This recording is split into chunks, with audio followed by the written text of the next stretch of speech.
اردو کا جنازہ ہے ذرا دھوم سے نکلے. نصاب کو کورس کہا جانے لگا اور اس کورس کی ساری کتابیں بستے کے بجائے بیگ میں رکھ دی گئیں. ریاضی کو میتھس کہا جانے لگا. اسلامیات اسلامک اسٹڈی بن گئی. انگریزی کی کتاب انگلش بک بن گئی. اسی طرح طبیعیات فزکس اور معاشیات اکنامکس میں، سماجی علوم سوشل سائنسز میں تبدیل ہو گئے.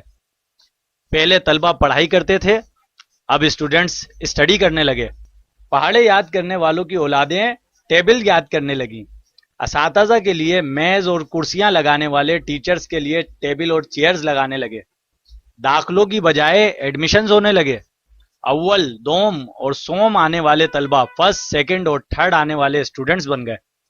پہلے اچھی کارکردگی پر انعامات ملا کرتے تھے، پھر پرائز ملنے لگے.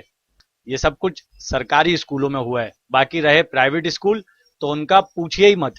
ان کاروباری مراکز تعلیم کے لیے کچھ عرصے پہلے ایک شعر کہا گیا تھا: مکتب نہیں دکان ہے، بے اوپار ہے، مقصد یہاں علم نہیں روزگار ہے. اور تعلیمی اداروں کا رونا ہی کیوں رویا جائے؟ ہمارے گھروں میں بھی اردو کو یتیم کی اولاد کی طرح ایک کونے میں ڈال دیا گیا ہے.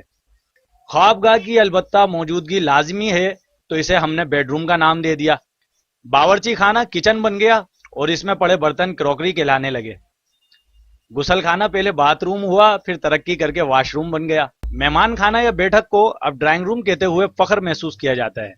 دروازہ ڈور کہلایا جانے لگا. پہلے مہمانوں کی آمد پر گھنٹی بجتی تھی، اب ڈور بیل بجنے لگی. کمرے روم بن گئے. کپڑے الماری کے بجائے کبڈ میں رکھے جانے لگے.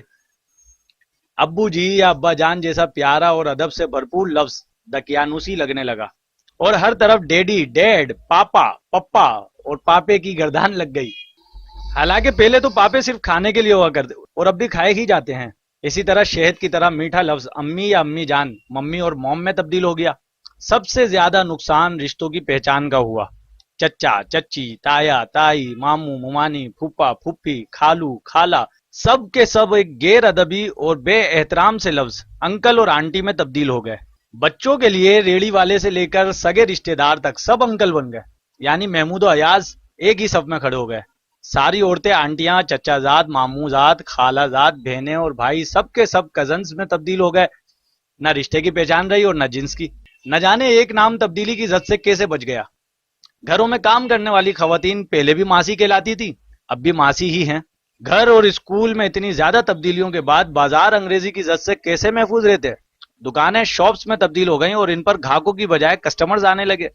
آخر کیوں نہ ہوتا کہ دکاندار بھی تو سیل مین بن گئے، جس کی وجہ سے لوگوں نے خریداری چھوڑ دی اور شاپنگ کرنے لگے.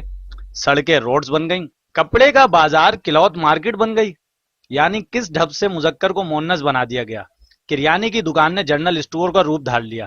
نائی نے باربر بن کر حمام بند کر دیا اور ہیئر کٹنگ سلون کھول لیا. ایسے ماحول میں دفاتر بھلا کہاں بچتے؟ پہلے ہمارا دفتر ہوا کرتا تھا جہاں مہینے کے مہینے تنخواہ ملا کرتی تھی، وہ اب آفس بن گیا ہے اور منتھلی سیلری ملنے لگی ہے. اور جو کبھی صاحب تھے وہ باس بن گئے ہیں. بابو کلرک اور چپڑاسی پیون بن گئے. پہلے دفتر کے نظام الاوقات لکھے ہوتے تھے، اب آفس ٹائمنگ کا بورڈ لگ گیا. سود جیسے کبھی فعل کو انٹرسٹ کہا جانے لگا. طوائفیں آرٹسٹ بن گئیں. محبت کو لو کا نام دے کر محبت کی ساری چاشنی اور تقدس ہی چھین لیا گیا. صحافی رپورٹر بن گئے اور خبروں کی جگہ ہم نیوز سننے لگے. کس کس کا اور کہاں کہاں کا رونا رویا جائے. اردو زبان کے زوال کی صرف حکومت ہی ذمہ دار نہیں، عام آدمی تک نے اس میں حتی المقدور حصہ لیا ہے.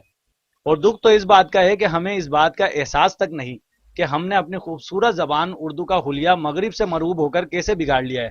وہ الفاظ جو اردو زبان میں پہلے سے موجود ہیں اور مستعمل بھی ہیں، ان کو چھوڑ کر انگریزی زبان کے الفاظ کو استعمال کرنے میں فخر محسوس کرنے لگے ہیں. وائے ناکامی متائے کارواں جاتا رہا، کارواں کے دل سے احساس زیاں جاتا رہا. ہم کہاں سے کہاں آ گئے اور کہاں جا رہے ہیں. دوسروں کا کیا رونا روئیں، ہم خود ہی اس کے ذمہ دار ہیں، دوسرا کوئی نہیں. بہت سے اردو الفاظ کو ہم نے انگریزی قبرستان میں مکمل دفن کر دیا ہے اور مسلسل دفن کرتے جا رہے ہیں. اور روز بروز یہ عمل تیز تر ہوتا جا رہا ہے. روکیے، خدا را روکیے، اردو کو مکمل زوال پذیر ہونے سے روکیے.